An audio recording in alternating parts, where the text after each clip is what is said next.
સ્થાનિક જિલ્લા પંચાયત, તાલુકા પંચાયત, નગરપાલિકાની ચૂંટણી છે. એટલે કોઈ પણ ચૂંટણી હોય એમાં વાદ વિવાદ હોય, આક્ષેપબાજી હોય, અને આમ આદમી પાર્ટીના નેતાઓ હદ વટાવી દીધી છે જૂઠાણું ચલાવવામાં. હદ વટાવી દીધી છે.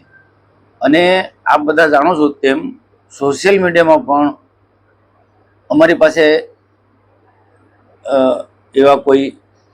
એમની પાસે એવા કોઈ મુદ્દા નથી કે અમને દબાવી શકે, કે અમને બદનામ કરી શકે.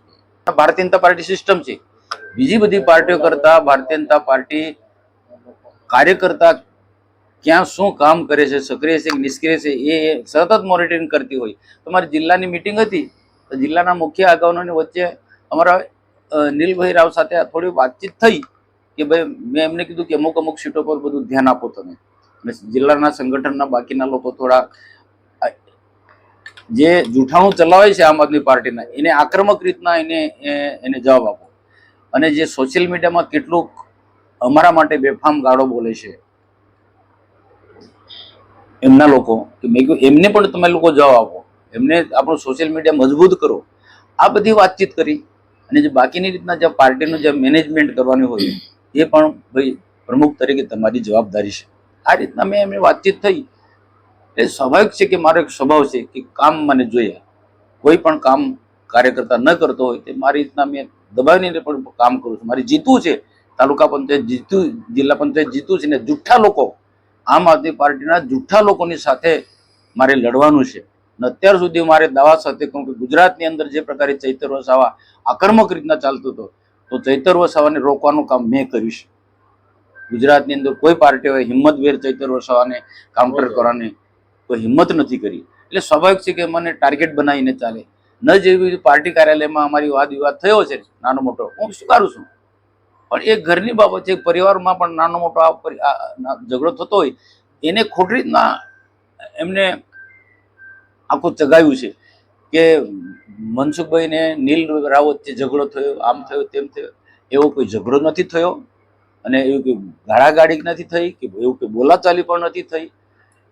કદાચ કોઈ અમારી વાત વિવાદની અંદર કોઈક એવો વિડીયો એમની પાછળ આવી ગયો છે, એમાં એ પણ બતાવે કે અમે મારામારી કરી કે ગાળાગાળી કરી, એવું કશું છે જ નથી. આવો હું ઊંચા અવાજથી બોલ્યો છે, ઊંચા અવાજ બોલે, હું સ્વીકારું છું. અહીંયા પૂરતું ને કોઈ પણ જગ્યાએ. એટલે વર્ષાબેન તમારી દીકરી સમાન છે, એનો કોઈ વાંક નથી. એને આમ આદમી પાર્ટીના એક સોશિયલ મીડિયામાં એનું કામ કરે છે આમ આદમી પાર્ટીનું. એ સુરતના કાર્યકર્તાને આ વાતની ખબર હતી, સ્પેશિયલી આવ્યો અને આ સભામાં વર્ષાબેનને તૈયાર કરી કે તમે મનસુખભાઈને માટે આવું બોલો. પેલી વર્ષાબેન ના પાડી, ના એમ ચૂંટણી બોલવું પડે તમારે. અને જબરજસ્તી વર્ષાબેનને બોલાયું કે મનસુખભાઈને નીલ રાવ જિલ્લા પ્રમુખનો ઝઘડો થઈને મારામારી થઈ. એટલે પેલી બેનની બિચારીને ખબર બી નથી. એટલે એ નાદાન છે. તો એ તો મારી દીકરી બરાબર છે. એ મારી સાસરીમાં મારી ભાણી છે. તો એ મારા માટે આવું ના બાપા. આમ આદમી પાર્ટી નિમ્ન કક્ષાનું રાજનીતિ કરનારા લોકો આવા પ્રકારનું એમને ઉશ્કેરીને બોલાવે છે. ક્યાંક તો આમ આદમી પાર્ટીનું વ્યાપ વધારવા માટે ચૈતરને પણ ટાઈટ કરે છે કે તમે મનસુખભાઈના વિરુદ્ધમાં આમ બોલો. ચૈતરભાઈ મને કીધું છે કે શું કરું, મને આ લોકોએ મેં કીધું ભાઈ તું મારે શા માટે મને ટાર્ગેટ બનાવે? ને આપણે એક પરિવારના લોકો છે, તું આ કઈ હદ પર જઈ રહ્યું. ત્યારે એમને દિલથી કીધું કે ખરેખર મારી ઈચ્છા નહોતી, પણ મારા પાર્ટીનું દબાણ હતું અને મારા પાર્ટીમાં મારે એક ઇમેજ બતાવવા માટે પણ મારે એમને કે પ્રકારે મારે બોલવું પડ્યું.